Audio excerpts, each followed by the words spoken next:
నమస్తే అండి, welcome to my channel Shailaja creations. Hello అండి, ఈరోజు చికెన్ ఫ్రై ఎలా చేయాలో చూపిస్తున్నానండి. చూడండి, దీనిలోకి కావాల్సిన పదార్థాలు ఇవ్వండి.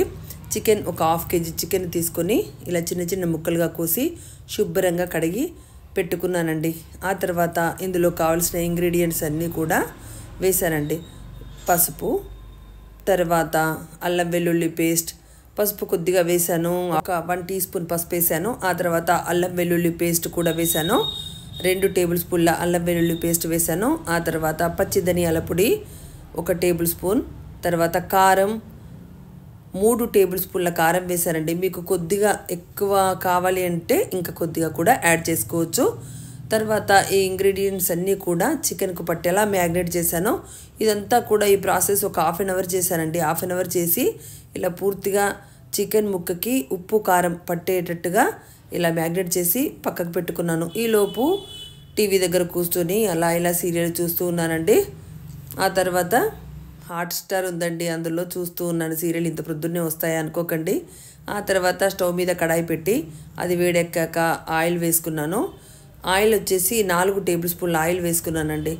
ఇందులో కొద్దిగా పుదీనా, తర్వాత ఈ వెల్లుల్లి ఉంది కదండి, వెల్లుల్లిలో ఒక 2 లవంగాలు, ఒక ఇలాచి వేసి దంచి అది పోపుకు వేసుకున్నాను. తర్వాత 6 పచ్చిమిర్చి, అల్లం వెల్లుల్లి పేస్ట్ వేసానండి. కొద్దిగా మనం పోపుకు వేస్తే బాగుంటుందని కొద్దిగా 1 టీ స్పూన్ అట్లా వేసాను.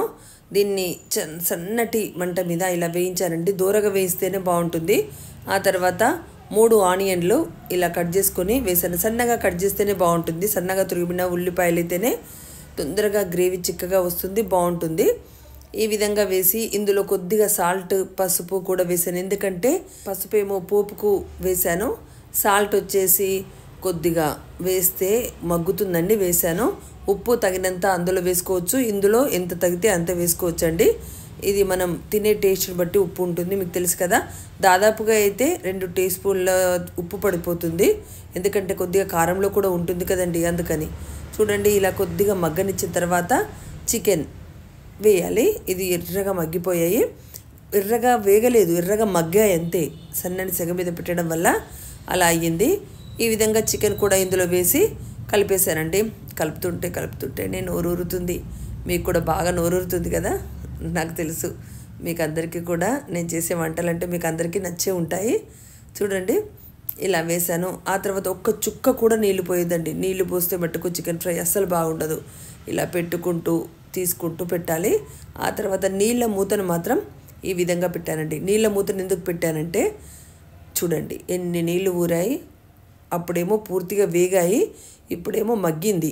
చూడండి, ముక్క అయితే మెత్తగా అయిపోతుంది. ఇలా పెట్టగానే ముక్క మెత్తగా అవుతుందండి, అంటే ఉడికిపోతుంది అన్నమాట. వాటర్లో, అందులో ఊరిన వాటర్లోనే ఉడుకుతుందన్నమాట. మళ్ళీ పెట్టాను. మళ్ళీ కాసేపుకు ఇలా ఉంటే ఇంకా పూర్తిగా ముక్క ఉడుకుతుందేమో అనే ఉద్దేశంతో పెట్టాను. చూడండి, నీళ్ళు ఎక్కువగా ఊరాయి, ముక్క పూర్తిగా ఉడికిపోయింది. ఇక ఆ తర్వాత దాన్ని దగ్గరికి చేయాలండి.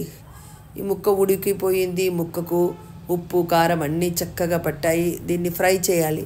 ఈ ఫ్రై చేయడానికి ఏం చేయాలి అంటే చూడండి, ఇంకా కొన్ని నీళ్ళు ఊరితే బాగుంటుందని అలా చేశాను. ఇంకా కూడా కొన్ని నీళ్ళు ఊరాయి. కూర అయితే రెడీ అయిపోయింది. ఇలాగే ఉంచుకుంటే మట్టుకు చపాతీకి కానీ పూరికి కానీ తినొచ్చు. కొద్దిగా ఫ్రై చేసుకుంటే మట్టుకు రైస్కి బాగుంటుంది. చూడండి, బిర్యానీ రైస్ కానీ, వెజ్ బిర్యానీ రైస్ కానీ, ఇంకా వాటెవర్ మీకు ఏది కావాలనుకుంటే అది బాగుంటుంది. చూడండి, ఫ్రై దగ్గరగా చేస్తున్నాను. ఎంత బాగుంది, నోరూరిపోతుంది కదా. మీకు అందరికీ నచ్చే ఉంటుంది. ఈ వీడియో మీకు నచ్చినట్టయితే లైక్ చేయండి, షేర్ చేయండి, సబ్స్క్రైబ్ చేయండి. పక్కనే ఉన్న బెల్ బటన్ ప్రెస్ చేశారనుకోండి, నేను పెట్టే వీడియోస్ అన్నీ కూడా మీకు నోటిఫికేషన్ రూపంలో వస్తాయి. ఎలా ఉందండి, బాగుందా? చికెన్ ఫ్రై రెడీ అయిపోయిందండి. మరి ఎందుకు ఆలస్యం, మీరు కూడా ఈ చికెన్ ఇలా చేస్తారా? చేయండి. ఓకే అండి, చూడండి ఎంత బాగుంది. సర్వింగ్ బౌల్లో తీసుకున్నాను, ఇలా పెట్టాను. మీకైతే అందరికీ కూడా ఈ వీడియో నచ్చింది అనుకుంటున్నాను. మీకు అందరికీ తెలిసిన విధానమే, కాకపోతే కొద్దిగా చూపించాను. ఇందులో మీరు నిమ్మరసం కూడా వాడాలనుకుంటే వాడచ్చు. Thank you for watching this video. Thank you so much.